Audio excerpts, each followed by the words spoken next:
The wedding guest who changed everything. Robert Mitchell stood outside the grand cathedral, adjusting his expensive tie for the third time.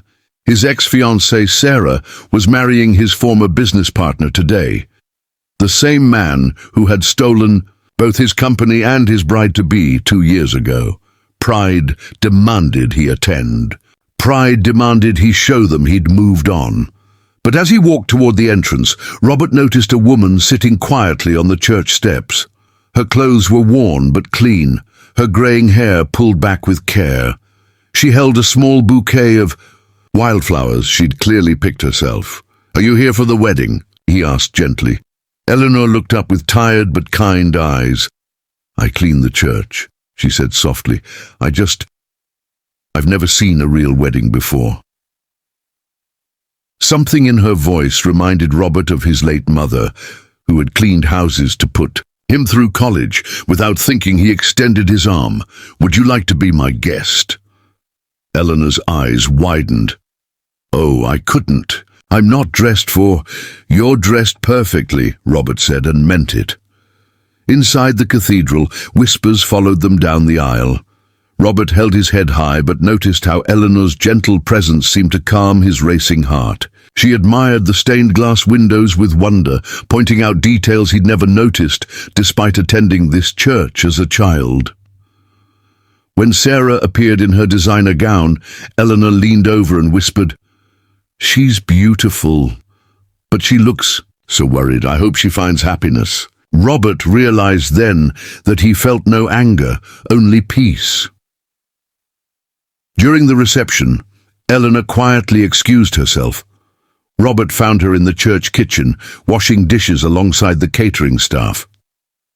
"You don't have to do that," he said. Eleanor smiled.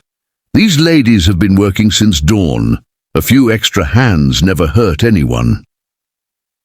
She moved with practiced efficiency, listening to the servers share stories about their families, offering gentle words of encouragement.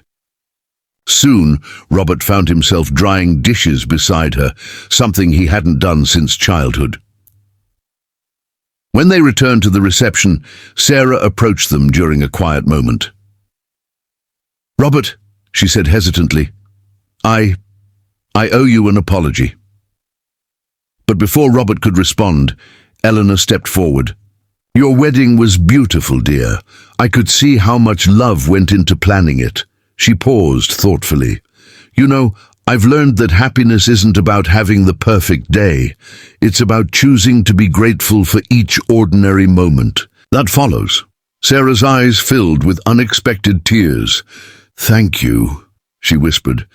"I needed to hear that." As the evening ended, Robert drove Eleanor to the small apartment above the flower shop where she lived. She invited him in for tea, and he found himself in a tiny space filled with books, handmade quilts, and photographs of the many families she'd helped over the years. "You spent your evening washing dishes at a party," Robert marveled.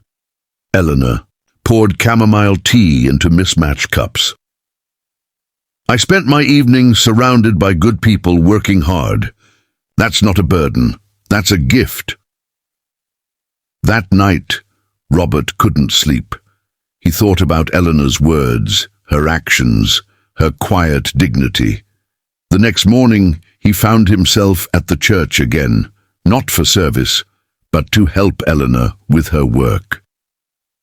Months passed. Robert discovered that Eleanor had been quietly helping homeless families find shelter, using her small savings to buy school supplies for children, spending her free time reading to elderly residents at the nursing home.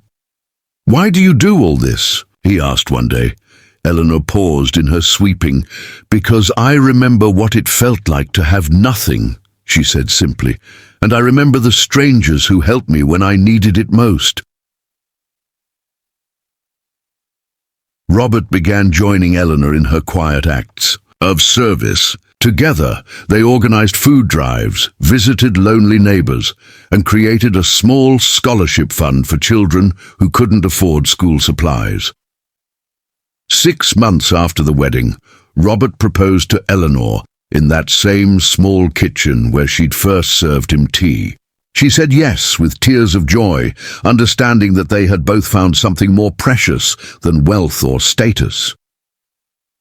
At their own simple wedding ceremony, Sarah and Robert's former business partner attended as guests. Sarah hugged Eleanor afterward and said, "You taught me what real grace looks like. Thank you for that gift." Robert realized that losing his fortune and his first fiancée hadn't been his downfall. It had been his deliverance. Eleanor had shown him that true worth isn't measured in bank accounts, but in the love we share and the lives we touch. In the end, the homeless woman who shocked everyone at that cathedral wedding wasn't Eleanor at all. It was Robert himself, who had been wandering without a home for his heart until he found it in the gentle hands of someone who understood that the greatest wealth is a life spent in service to others. And that is a treasure that can never be lost.